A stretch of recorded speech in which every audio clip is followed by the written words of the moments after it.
Hello दोस्तों। तो मैं नीरज कुशवाहा आज फिर आपके सामने आया हूँ एक और नए वीडियो के साथ। जैसा कि आप सभी को पता है कि हम इस शाम 7 बजे वाली श्रृंखला में राजनीति विज्ञान यानी भारतीय राज्य व्यवस्था पर महत्वपूर्ण प्रश्नों को देख रहे हैं, जो कि आज का हमारा वीडियो इस श्रृंखला में 13वां वीडियो होने वाला है। तो इस वीडियो में हम मात्र 10 मिनट में 20 महत्वपूर्ण प्रश्नों पर बात करते हैं। तो आइए इस वीडियो को शुरू करते हैं। पहला प्रश्न, राष्ट्रपति के त्याग पत्र की सूचना उपराष्ट्रपति किसको देता है? तो देखिए, इसकी सूचना उपराष्ट्रपति जो है लोकसभा अध्यक्ष को देता है। किसे देता है? लोकसभा अध्यक्ष को देता है। ठीक है, अब देखते हैं अगला प्रश्न। किसी भी परिस्थिति में राष्ट्रपति पद खाली हो तो उस समय पद को कौन संभालता है? तो देखिए, उस समय पद को उपराष्ट्रपति संभालता है। ठीक है, कौन? उपराष्ट्रपति संभालता है।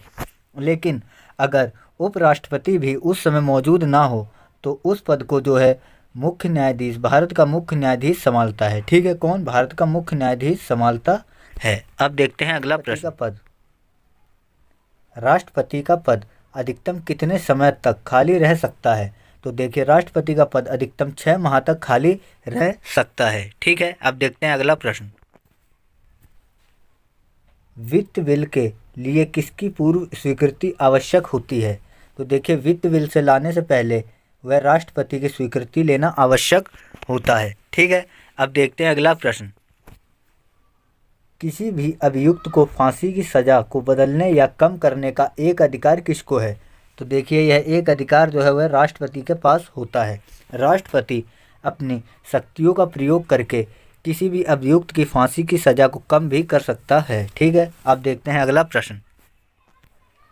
राष्ट्रपति सर्वोच्च न्यायालय से किस अनुच्छेद के तहत कानूनी परामर्श लेता है?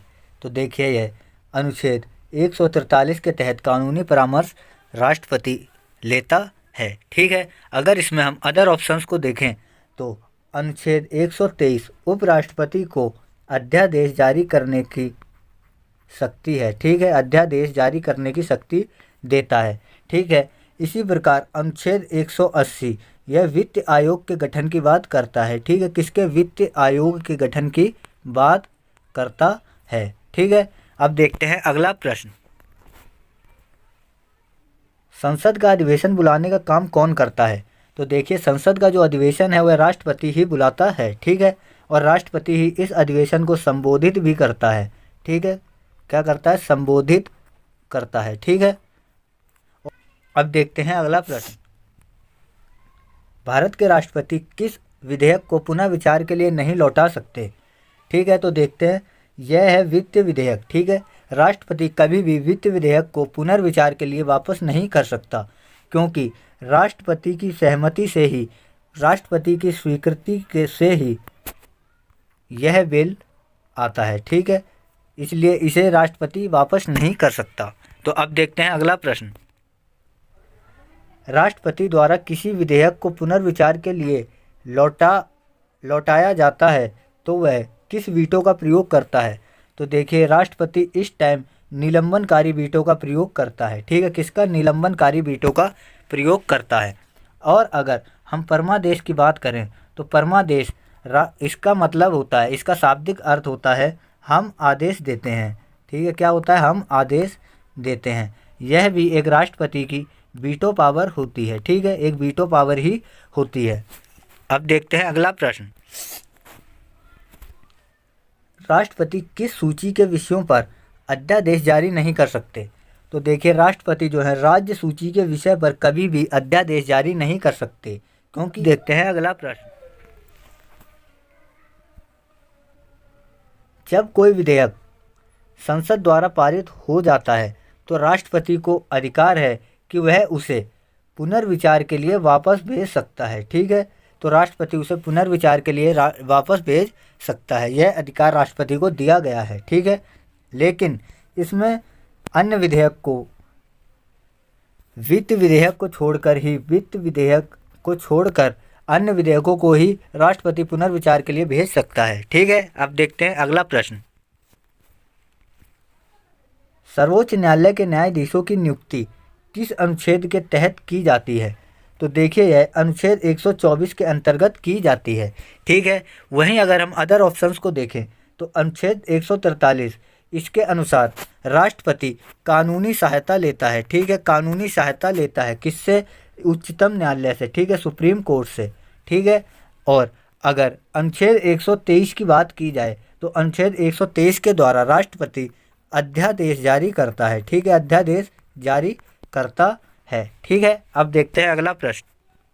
भारत की आकस्मिक निधि से धन निकासी कौन कर सकता है? तो देखिए धन निकासी सिर्फ और सिर्फ राष्ट्रपति ही कर सकते हैं। किससे? भारत की आकस्मिक निधि से। ठीक है, अब देखते हैं अगला प्रश्न। लोकसभा किसके द्वारा भंग की जाती है? तो देखिए लोकसभा राष्ट्रपति के द्वारा भंग की जाती है। वो भी किसके सिफारिश पर? प्रधानमंत्री की सिफारिश पर। ठीक है, प्रधानमंत्री की सिफारिश पर। अब देखते हैं अगला प्रश्न। राष्ट्रपति और उपराष्ट्रपति की अनुपस्थिति में राष्ट्रपति के पद का कार्यभार कौन ग्रहण करता है? तो देखिए इस कार्यभार को उस समय भारत के मुख्य न्यायाधीश संभालते हैं। ठीक है, कौन? मुख्य न्यायाधीश संभालते हैं। ठीक है, अब देखते हैं अगला प्रश्न। अध्यादेश जारी करने का अधिकार राष्ट्रपति का कौन सा अधिकार है? तो देखिए यह एक कानूनी अधिकार है, यानी यह एक विधायी अधिकार है। ठीक है, कानूनी यानी यह एक विधायी अधिकार होता है। राष्ट्रपति किस अनुच्छेद के अंतर्गत अध्यादेश जारी करते हैं? तो देखिए जैसा मैंने आपको पहले भी बताया कि राष्ट्रपति अनुच्छेद 123 के तहत अध्यादेश जारी करते हैं। ठीक है, और अगर अदर ऑप्शंस को देखें तो अनुच्छेद 124 के अंतर्गत सुप्रीम कोर्ट के न्यायाधीशों की नियुक्ति की जाती है। ठीक है, और अनुच्छेद 143 के तहत कानूनी परामर्श लेने का अधिकार राष्ट्रपति को है। ठीक है, किससे? सुप्रीम कोर्ट से। ठीक है, अब देखते हैं अगला प्रश्न। राष्ट्रपति चुनाव से संबंधित विवादों का निपटारा कौन करता है? तो देखिए इसका निपटारा उच्चतम न्यायालय करता है। कौन करता है? उच्चतम न्यायालय करता है। ठीक है, अब देखते हैं अगला प्रश्न। स्वतंत्र भारत के प्रथम राष्ट्रपति कौन थे?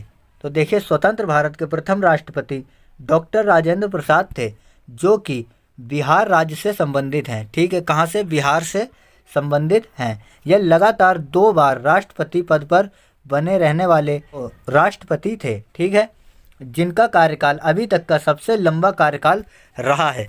ठीक है, अब देखते हैं अगला प्रश्न। भारत के किस राष्ट्रपति की मृत्यु कार्यकाल पूरा करने से पूर्व ही हो गई थी?